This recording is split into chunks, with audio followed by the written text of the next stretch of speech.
Is this thing on? Welcome back to Big Mouth and fancy seeing you here, and you are very welcome, my friends, and especially my enemies. Come in, sit down, no touching. I don't do the touching. Are you feeling charitable? Then smash the subscribe button and the like button, and please do follow me on Twitter at Movies TV Mad. And welcome to Sunday's edition of the DC Multiverse Daily. Apologies that today's episode is behind schedule. That's because it's the year anniversary since my mother's death. Had to go to church. I'm not a church-going person, but I had to do it. Then we had a little get-together here afterwards. But, of course, I never let down my subscribers or my followers or my viewers. And today we are going to talk about Deathstroke, because a few days ago, can't believe I missed this, Joe Manganiello was talking to Collider about the Snyder Cut and his original post-credit sequence. Very, very interesting what he had to say. Let's give this a read. Joe Manganiello can't talk about the Snyder Cut, but hopes his full Deathstroke scene is restored. I knew you were going to ask me this, man. I knew it. Our own Steve Weintraub was chatting with Joe Manganiello, star of deconstructive superhero thriller Arch Enemy. And well, when you're talking with someone who's involved with Zack Snyder's Justice League, aka the Snyder Cut, you have to ask them about Zack Snyder's Justice League, aka the Snyder Cut. The new HBO Max remix and Zack Snyder re-authentication of the boondoggle that was Justice League brings out a lot of emotions and questions in people, or as Manganiello says, of fan reactions. They're going to go crazy. They're going to come back at me with whatever I say. So what can Manganiello say?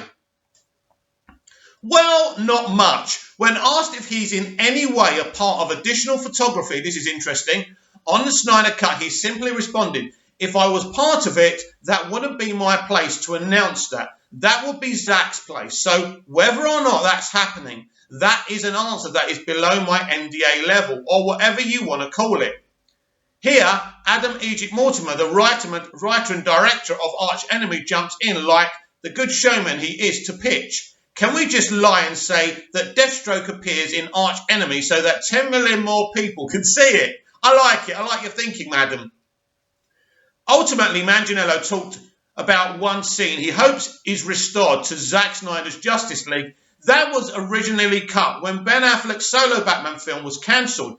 On my social media, I talked about how there was an original end credit sequence that was altered for the release of Justice League. Once Batman was cancelled, they altered that scene, so here you go. But I wrote about that on my social media. There is an original scene that will be restored to what it was originally. Check out Manganiello's full comments below. Be on the lookout for our full Arch Enemy starring Deathstroke, blah, blah, blah. We don't need to know that.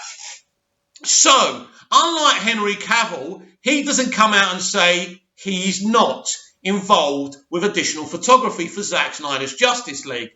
I find this an automatic answer because it's pretty obvious if he's not admitting it and he's saying it's below his NDA, that means that in fact, Joe Manganiello will be doing additional photography to shoot some Deathstroke sequences. That's very, very exciting. I've been hearing for a long time since the cut was announced that Joe would go back for additional photography. I've just kept it under the radar. And I've also heard some very exciting news and, you know, sources again, right or wrong, but it's exciting that I hear he will get actually a role in Ben Affleck's straight-to-streaming HBO Max, the Batman TV streaming show or movie or limited series or whatever they're doing. Yes, I believe that Ben Affleck will reprise his role as the Batman for an exclusive HBO Max turn, and he will be involved in that.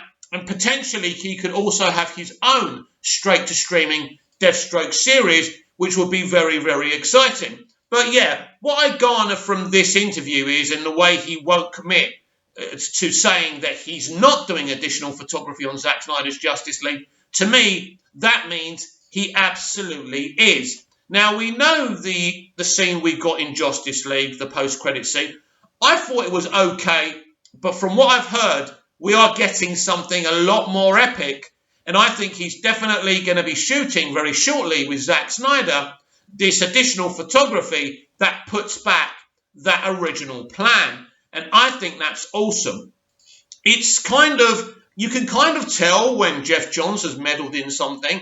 It's like Aquaman. I think Jeff Johns really did meddle in James Wan's Aquaman a lot. That's not the original take we were going to get.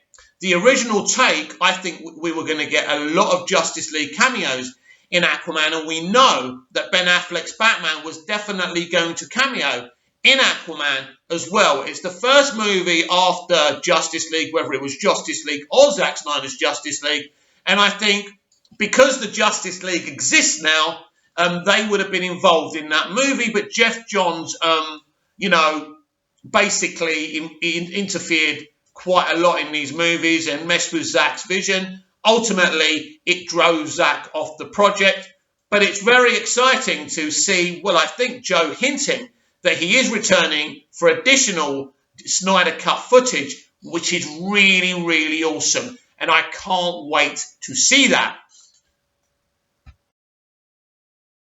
Regrettably, via social media and in fandoms that I'm a part of course, we do get a lot of upset and you end up being blocked by people that you've enjoyed reading and seeing their thoughts.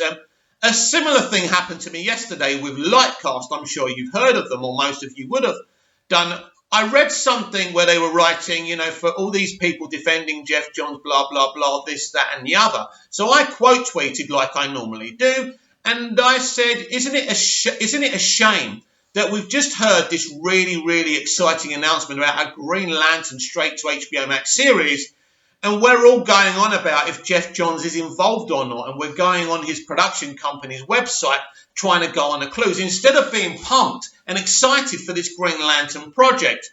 Lightcast didn't like it, we came back at each other, and they ended up blocking me. It's a shame, but I don't like dictatorships, and I don't like these sites telling fans what they can and can't do, or can and can't say.